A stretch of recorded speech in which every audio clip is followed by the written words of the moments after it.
Hey guys, what's going on? I'm here with another 3 books. I thought I was pretty far behind in my book a week reading challenge, but I just looked it up. It's the 25th week of the year and I've read 25 books, so I'm actually right on schedule, which is surprising because I've been in a bit of a reading slump, but we'll get into that. The first book I read was The Earth is Near by Ludêk, Pešek. I showcased this in my latest outdoor reading vlog, so if you watched that, you know it's about an expedition to Mars. The main character is a psychiatrist, and it starts off with the struggles of a bunch of people in a confined space for a long period of time. And it's a theme I like, it's a theme I've read a lot about, kind of contrasting the cold, hard science of space travel with these fleshy, vulnerable bodies. So it started off with some depth, it started off with a lot of intrigue, then they get to the planet and they land far away from where they were supposed to, so they have to make all these expeditions to the destination where they saw water or a radio signal or something. And each time they are stopped by the dust. Either their vehicle falls into the dust, or the dust clogs an instrument, or the dust buries some resource. It's the same story over and over. And I just kind of lost interest in it. I didn't have a lot of motivation to pick it up again, which may have correlated with the release of Tears of the Kingdom, which I've been playing a lot of. That's something I like about older science fiction and older books in general, is that it forces you to be entertained by less.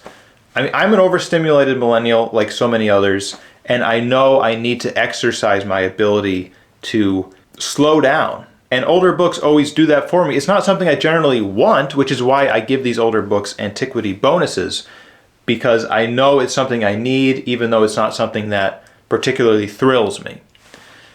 But this book took it a little too far, or not far enough, I guess, depending on how you look at it. But I kind of feel like a jerk for saying that, because on the back of this book it says it won the German Children's Book Prize for 1971. So here I am saying that this children's book didn't have enough depth for me. But as someone in my other video pointed out, they probably didn't have the terminology for YA. And I can definitely see this being read in high school or middle school. I wouldn't say it's a good introduction to science fiction. I think Ender's Game knocks it out of the park in that aspect. But that makes more sense. It makes more sense that it was kind of stripped down to kind of give people a foundation of what science fiction is about. The cover is still awesome. I thought it might have some kind of horror aspect, where I thought it was going at the beginning, where they may get to Mars and then all have kind of gone insane, or just this hatred breeds in the ship and they kind of go out of their mind, maybe compelled by some extraterrestrial forces, which I was waiting for, but it is what it is. Before we go on to our next book, I wanted to tell you guys about Antiques Roadshow. If you don't know what that is, it's a show here in the United States where people bring all their old stuff to a central location and have it appraised. They were filming where my wife works, so we got to go. I brought the oldest book I own, Lee's Home and Business Instructor. It's this old self-help book.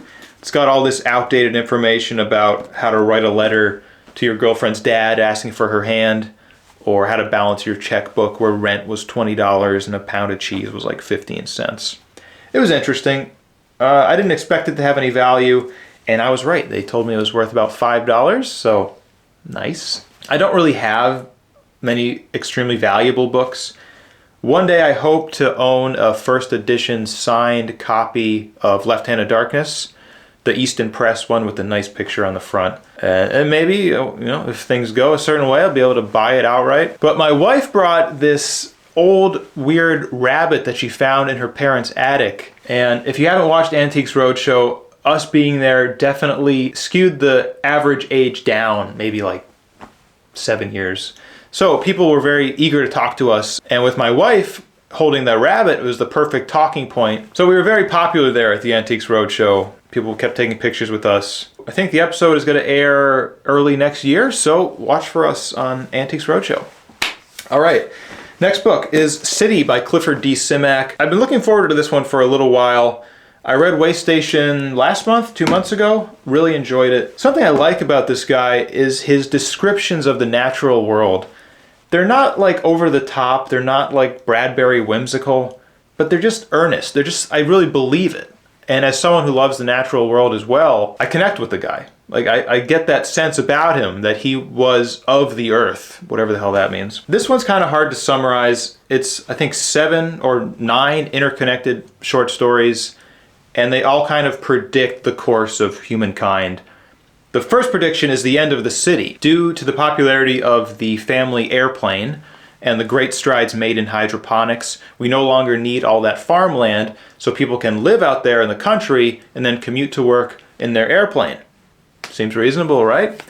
And this also apparently brings about the end of war because there are no longer these densely populated areas that can be exploited. And I'm not so sure about that one, Clifford. I don't quite buy that. There isn't really a central plot that I can outline here. It took me a while to realize that this isn't a novel of plot, it's a novel of theme.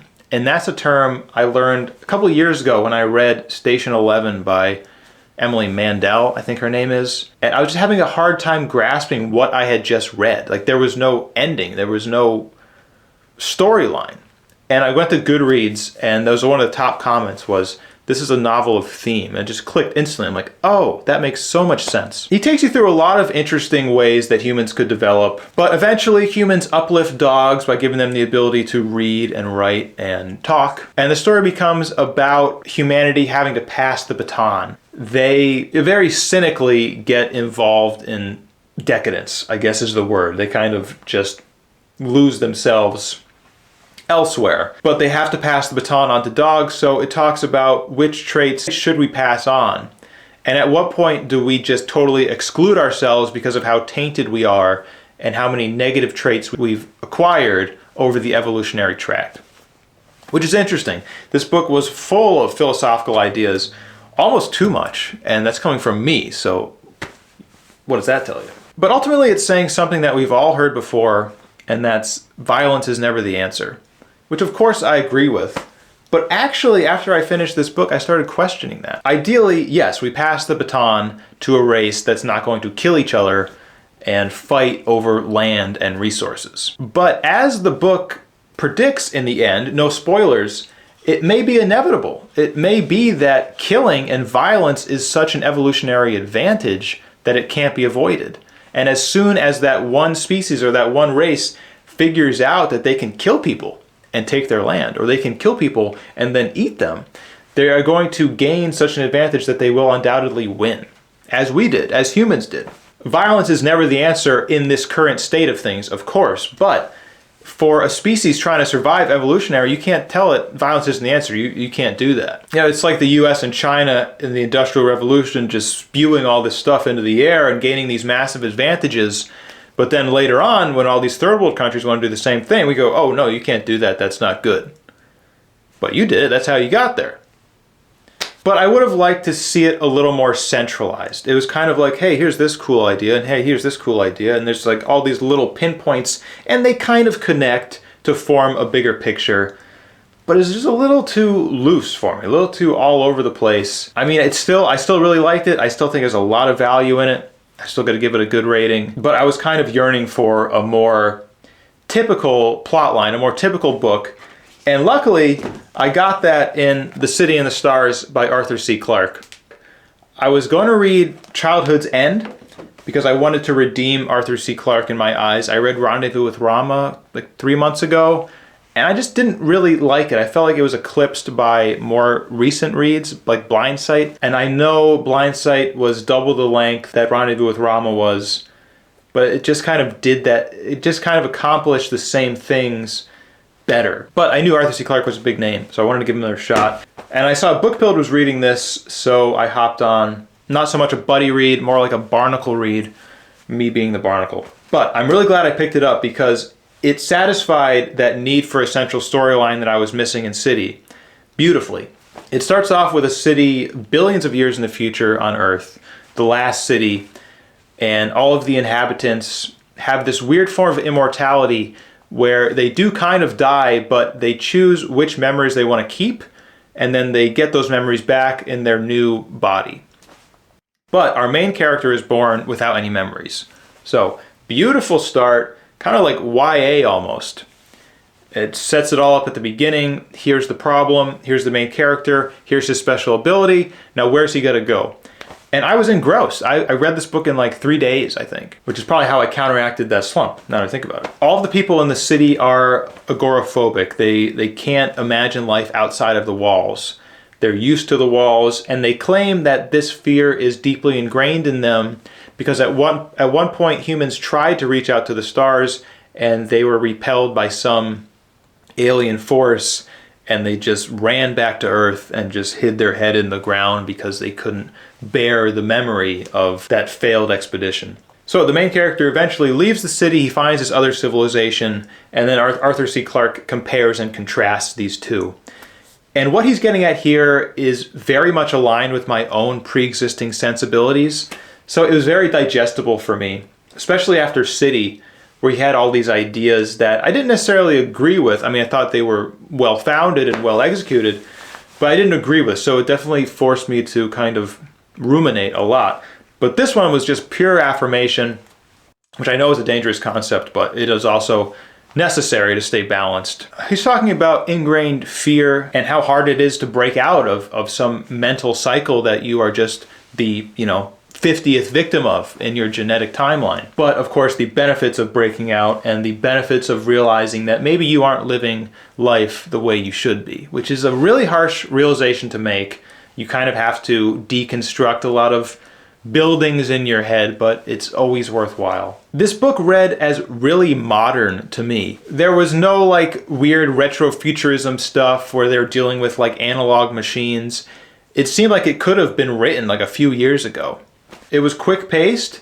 It had a firm plot line. All the ideas in it were novel. There was nothing really that I had seen recycled a billion times, although the idea of humans confined in a city is probably pretty common, like The World Inside by Silverberg that I read not long ago. I really enjoyed the writing style. It's very straightforward most of the time. He does venture into more fanciful stuff, but he always kind of ruins it afterwards. He'll write this beautiful descriptions, nuanced description of something, and then the paragraph right after, he'll kind of bluntly explain what he's talking about, which is kind of a hallmark vintage sci-fi aspect. But other than that, it was really modern. It was really easy to read, but I still have to give it the antiquity bonus because it was written in 1952 or something, which makes me realize now that a book on my rating scale can get higher than a 10. Because if it satisfies me completely, but has the antiquity bonus, it could be like a 12 or a 13 even. The ending was very satisfying, although a little bit info dumpy. It gets a little wild. He just kind of throws a bunch of ideas at you. But they're all cool. They're all neat. And it's an awesome book. Definitely going to be one of the highlights of the year, I think. We're halfway through, so that's probably safe to say, right? And I'm excited to see what Bookpilled has to say about it. I know we're very similar. People have pointed out that we're very similar. I almost hope he has a different opinion than me, but I have a feeling he's going to like it as well. And that's what I got for you today. So, as always, thanks for watching, and I'll see you next time. Bye-bye.